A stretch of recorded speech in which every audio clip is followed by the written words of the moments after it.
እዚ ኣፎት ሚድያ እዩ ሰላም ጠና በልና ዝተፈላለዩ ቦታን ኩነታትን ኮይንኩም ድላዋት ኣፎት ሚድያ ተካተሉ ክብራትን ክብራናን ነሳት ዝተዋደዱ ሓፀርቲ ዋናዊ ምዕባለታት ሒዝናልኩም ቀሪብና ኣለና ሓበራዊ ጻኒሕትኩም ሳናክኸውን በመዕዳም ናብ ዘርዘራቶም ተሰጋጊርና ንባዕሎም ሰራዊት ሓይል ሰላም ትግራይ ኢሎም ካብ ዝፅውዑ ኣብ ዓፋር ዝርከቡ ዕጡቃት ሓደ ኣዛዚ ከም ዝኸድዕ ተፈሊጦም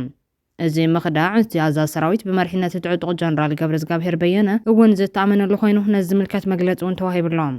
በኻሊ ሓበሬታ በአዲስ አበባ መንጎ ልኡኻት ሕወሓትን ፌደራል መንግስትን ክካየድ ዝቐነየ ዕፁ ዘተ ብዘይፈረ ከም ዝተበተነ ተፈሊጡሎም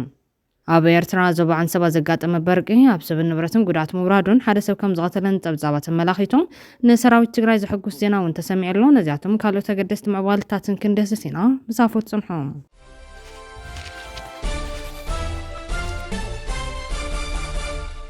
ብቀዳምነት ፕሬዚደንት ዶናልድ ትራምፕ ኣብታ በደቡባዊ ኢራን ዝወደቐት ነፋሪት ውጊ ኣሜሪካ ዝነበረ ኣባል ሓይሊ ኣየር ከም ዝተረኸበ ፍሊጦም ነፋሪት ውጊ ኣሜሪካ F-15E ስትራይክ ኢግል ኣብ መሬት ኢራን ከም ዝተሓምሸሸትን ክልተን ሃገራት ነቶም ኣብረርቲ ንምሓዝ ይጓያ ከም ዝነበራን ይዝካር ኣሜሪካ ኣብቲ ዕለት ንሓደ ካብቶም ፓይለታት ተድሒና ነቲ ካልኣይ ኣባል ኣየር ንምድሓን ድማ ኣብ መሬት ጸላኢ ሓደገኛ ስርሒት ምድላይ እናካየደት ቀንያ ፕሬዚደንት ትራምፕ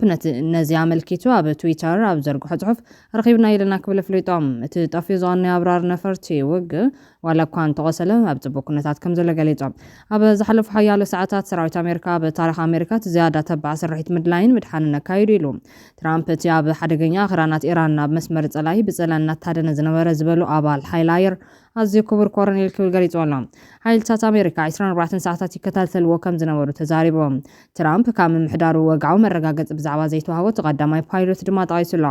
ብዛዕባ ዝኾነ መረጋገፂ ዘይተዋሃበ ኣብ ኣለሻ ናይቲ ካልኣይ ጽልዋ ከይፈጠር ብዝብል ምዃኑ ገሊጾም ንስ ወሲኹ ንሓደ ወታደር ኣሜሪካ ፈጺምና ኣይንገድፎን ኢሉ ኣሎ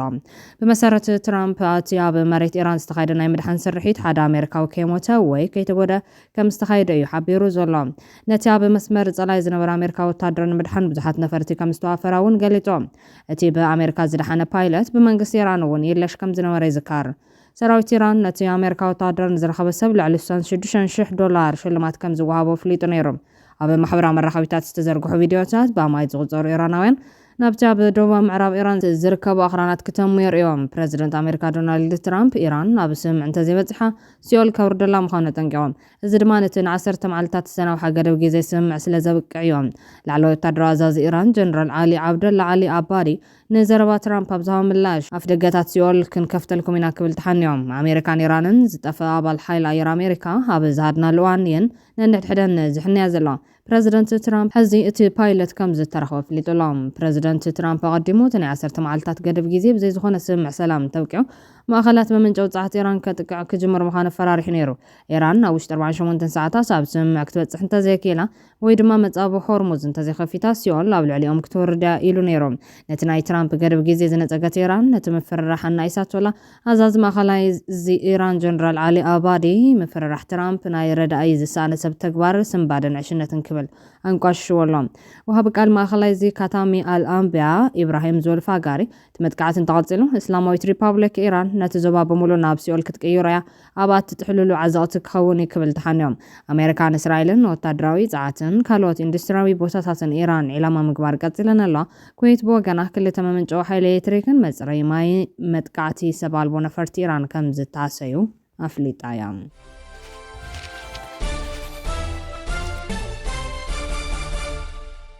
ኣብ ኤርትራ ዘጋጠመ በርቂ ኣብ ህይወት ሰብ ጉድኣት ውሪዶም ኣብ ኤርትራ ዞባ ዓንሰባ ዘጋጠመ በርቂ ኣብ ሰብን ንብረትን ጉድኣት ምውራዱን ሓደ ሰብ ከም ዝቐተለን ፀብጻባት ኣመላኺቶም እቲ ብሓሙስ 2 ሚያዝያ 2026 ኣብ ከባቢ ከረን ሸሸረማ ኣብ ዝተባህለ ዓዲ ዘጋጠመ በርቂ ዝተሓወሰ ብርቱዕ ዝናብ ኣብ ሓንቲ ስድራቤት መጉዳእቲ በፂሑሎም በቲ ሓደጋ በርቂ ኣላይታ ስድራቤት ዝኾነ ኣቦ ክመውትን ከሎ ሓደ ወዱን ኣዱን ድማ ኣብ ሆስፒታል ሕክምና ምክትታል ይግበረሎም ከም ዘሎ ንምንጭታት እቲ ከባቢ ብምጥቃስ ፀብጻብ ማዕኸን ዜና ቢቢሲ ይሕብር ኣብዚ ወቅቲ እዚ ዝሃርም ማይ ንእቶት ሕርሻን ንመሬት እንጣም ምዃኑ ገለገሉ ሃብቲ ሪቶ የገንዝቦም ኣብ ቀርኒ ኣፍሪካ ብፍላይ ድማ ኣብ ኤርትራን ኢትዮጵያን ኣብዚ ወቅቲ ዝዘንብ ዝናብ ክራማት ዝጅምሩሉ እዋን ምዃኑ ዝፍለጥ ኮይኑ ሓያልን በረድ ዝሓወሰን ምዝኸውን ግን ጉዳት ዘብፅሕ ምዃኑ ኪላታት የረድኦም ኣብ ኣዲስ ኣበባ እውን ኣብ እንስሳን ንብረትን ዕንወት ዘብፅሐ ዝናብ ኣብ ዝሓለፈ ሰሙን ምዝናቡ ዝዝከር እዮም እዚ ከም ዘሎ ኮይኑ ህዝብን ምምሕዳርን ከተማ ኣላማጣ ነሰራዊት ትግራይ ንምውዓል በዓል ትንሳኤ 16 አቡዑረ በርኪቶም ከንቲባ ምሕዳር ከተማ አላማጣ አይቶ ሞገስ ሽፈራው ህዝብ ከተማ አላማጣ ምንተ ህዝቡን ዓዱን ዝጋደል ንዘሎ ህዝባዊ ሰራዊትን ምድጋፍ ዘለዎ ድልውነት ብግብርን መረጋጋጽ እዩ ነዚ ሕዛ በርኪቶ ዘሎ ኢሎም ኣብቲ ስነ ስርዓት ርክክብ እቶም አቡዑር ዝተረኸቡ ዋና ማሕዳር ዝዋዱ ትግራይ አይተ ዝናቡ ገብረመድህን ብግዶም ህዝብን ምሕዳርን ከተማ አላማጣ ንሰራዊትን ምሕጋዝ ንዘራእዮ ተበግሶን ሓልዮትን ብምናድ አጠናኺሩ ንቀጽለሉ ድማ ተላብዮም ተወካሊ አመራርሓ ሰራዊት ትግራይ ተጋዳላይ ገብረ ህይወት ገብረ ሊባኖስ ብግዶ ዝተገብረልና ሓገዝ ዝያዳ ኣብ ህዝባዊ ዕላማና ክንጸንዕን ክንቃለስ ዝገብረና እዩ ህዝብና ዘሸከመን ሓደራ ብሽቶ ንምብጻሕ ሓበርሲና ክንቃለሲና ክብል ተዛሪቦም ተዘራረብናዮም ተወከልቲ ህዝቢ ከተማ አላማጣ ድማ ነቲ መንተ ህዝቡን ዓዱን ዝዋዳ ዘሎ ህዝባዊ ሰራዊትና ብምሕጋዝና ክብሪ ይስምዐና ኣብ ቀጻሊ እውን መስርዕ ከይዛሪ ሓይሊ ሰብ ብምምላእ ይኹን ስንቂ ኣብ ምቕራብ ብዝተጠናኸረ መልክዑ ክንቅጽሎን ኢና ክብሉ ገሊጾም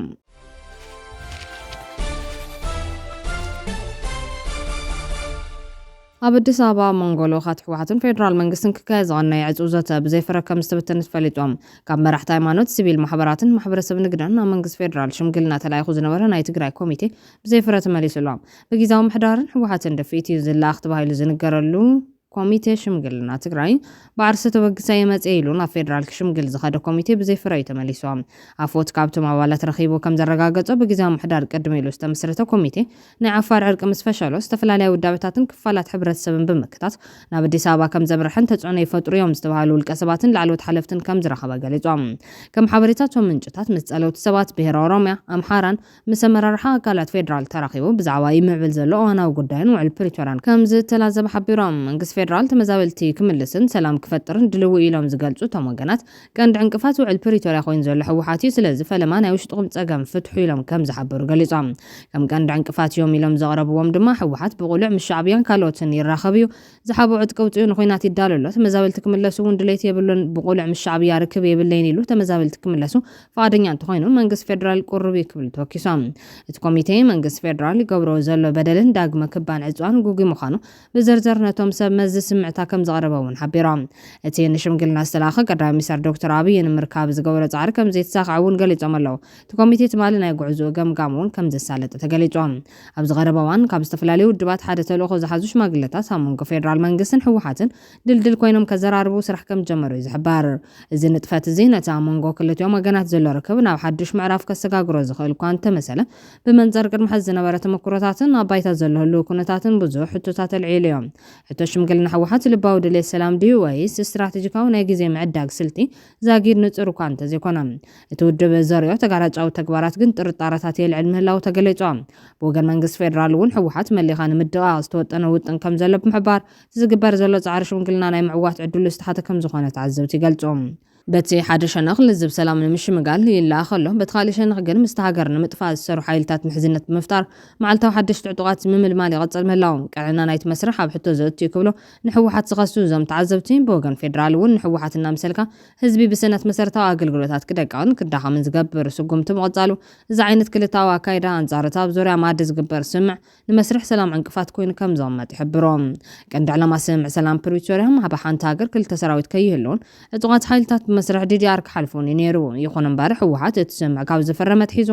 ብቐጻሊ ኣብ ስልጠናን ምኽዛን ኣጽዋርን ተዋፊሩ ምጽንሑ ምስቲ ኣብቲ ስምዕ ዝተቐመጠ ምትክላት ዝጻረሩ ዝብሉ እዞም ኣካላት ፌደራል መንግስቲ እውን ኣብ ግዛት ትግራይ ዝርከቡ ዕጡቓት ዕጥቆም ፈቲሑ ካብ መሬት ትግራይ ከውፅኦምን ተመዛበልቲ ክምልስን ዝኣተወ ቃል ከም ዝዓፀፈ ይዝሕበር ስምምዓት ብተግባር ካብ ምትግባር ብሽም ሽምግልና ዝረኸብካዮ ግዜ ንዝያዳ ምድላውን ዲፕሎማስያዊ ፕሮፓጋንዳን ምጥቃም ልሙድ ፖለቲካዊ ስልሒት ፖለቲካዊ ውድባት እዚ ሃገር እናኾነ ኣብ ዝመፀሉ ዘሎ ወቅቲ እቲ ኣብ መንጎ ፌደራልን ሕወሓትን ዝግበር ሽምግልና ናይ ምዕዋት ዕድሉ ትሑት ብምባል ይገልጽ ተሓተታ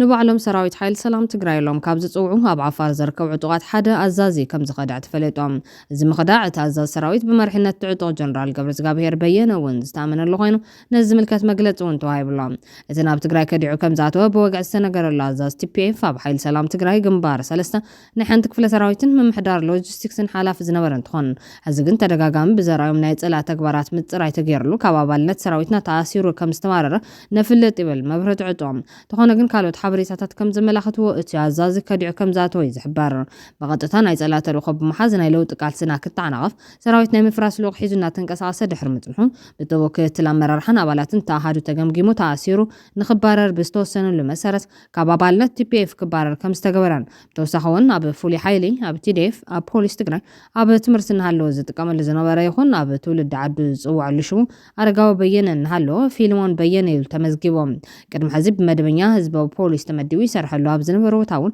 ሰብ ቀቲሉ ከም ዝነበረን ኣብቲ ምፅራይ ዝተረኸቡ መረዳእታታት እንትኾኑ በዚ መሰረት ድማ ካብ ኣባልነት TPF ብእሱር ተቐፂዑ ተባሪሩ ሌብል መግለፂ TPF ቅድሚ መዓልትታት ብርጋዴር ጀነራል ጉዑሽ ገብረን ብርጋዴር ጀነራል ከበደ ፍቓዱን ብዕሊ ናብ ሓራ መሬት ተሓዊሶም እዮም 15 ጥሪ 2017 ዓ.ም ላዕለዎት ኣዘዝቲ ሓይልታት ጸጥታ ትግራይ ብዝነበረ ውሳነ ብዝነበሮም ናይ ሓሳብ ኣፈላላይን ቅዋምን ንልዕሊ 1 ዓመት ካብ መዝነቶም ተኣጊዶም ከም ዝነበሩ ይፍለጥ እዩ ንሓደ ዓመት ዝኣክል ኣብ ዓዶም ኮፍ ኢሎም ዝነበሩ እዞም ኣዘዝቲ ኣብ ዝቐረባ መዓልትታት ኣብ ትግራይ ንድሕንነትና ሰጊእና ብዝብል ምክንያት ናብ ኣዲስ ኣበባ ወፂኦም ነይሮም ብተወሳኺ እውን ብብርጋዴር ጉዑሽ ገብረ ተኣሲሩ ከም ዝነበረ ይፍለጥ እዩ ኣብ ቀረባ ናብ ሓራ መሬት ዝተጸበሩ ጀነራል ጉዑሽ ገብረን ጀነራል ከበደ ፍቓዱን ናብ ሰራዊት ሓይል ሰላም ትግራይ ወሪዶም እናተላለዩ ይርከቦም ኣብ ግንባር ክልተ ዝገበርዎ ሌላ ድማ በቲ ሰራዊት ድሙቕ ኣቀባብላ ተገይሩሎም ጀነራል ጉዑሽ ገብረ ናብ TPF ምጽንባሩ ሕጉስ ምዃኑ ድሕሪ ምግላጽ ኣብ ትግራይ ብሰላማዊ መንገዲ ንምቅላስ ዝገበርክዎ ጻዕሪ ስለዘይተሳኽዐ ናብ ሓራ መሬት ምስ ዘለው ብጾት ተጸንቢረን ምቅላስ ወሲነ ክብል ገሊጹ እዮም በዚ መሰረት እውን ጀነራል ጉዑሽ ገብረ ናብ TPF ብምጽንባር ስሩዕ ቃልሲ ጀሚሩ ምህላው ምግላጹ ይዝካር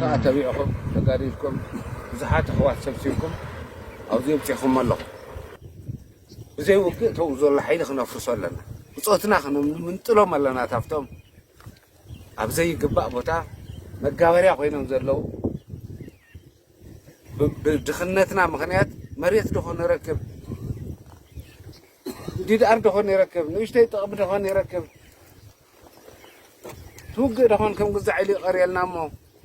ዝሓዝኩ ሒዘ ክኸይድ እንዳበለ ታእ መታእ እንዳበለ እዩ ዘሎ ሻዕብያ እንታይ ክነድሕን ሻዕብያ ንጣመር ተኽኢልና ንውዖ እምበር مسوزي كوينا تاي كندحني نحن كنتامر زت أمرنا زلوا بوزي وقت تخفيتنا حق مخبار تخفيتو مهدم خوننا شعبية عركنا نفتقل لم ينقلنا زلوا وينجل أبل عليه الزبراء كحدت أبل عليه الزبراء يوم زفت مزلوا نوزيك موجود زدلي نوزيك قارل زدلي نوزيك على ما يلحيزو خير زدلي سب يلا قام حجي تولن دقتوي بهزب تقرله وحرين دقورنا ميتنا تساقيناي منا تستزاربه كله زين جبجبه كله قرض يملو يستوهله كله انده تحنك يتحسن زلو خمدره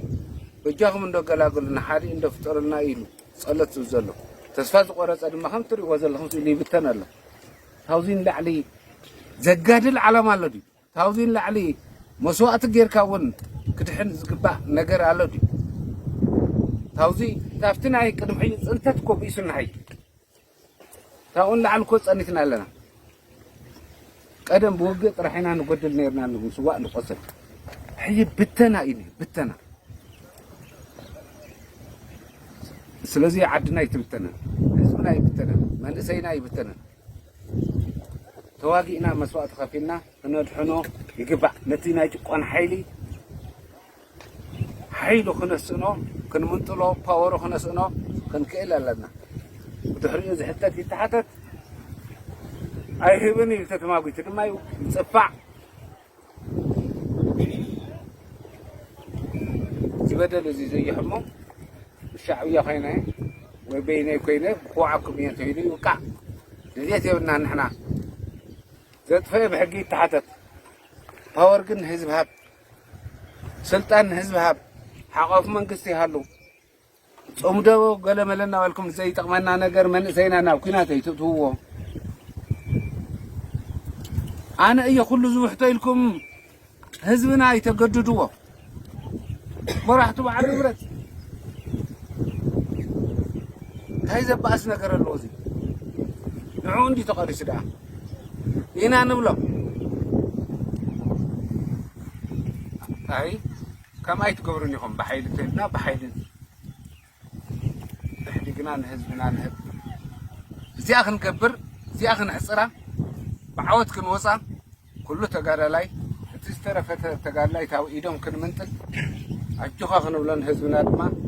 كله بيت سبنا عرختنا أجوخهم كن ولو كن كلا لنا حيلنا برتعنا ونشتري كسرة حيلي ظهر فرارشنا ينشتري يسخون وين من الطريق نحن كهادمين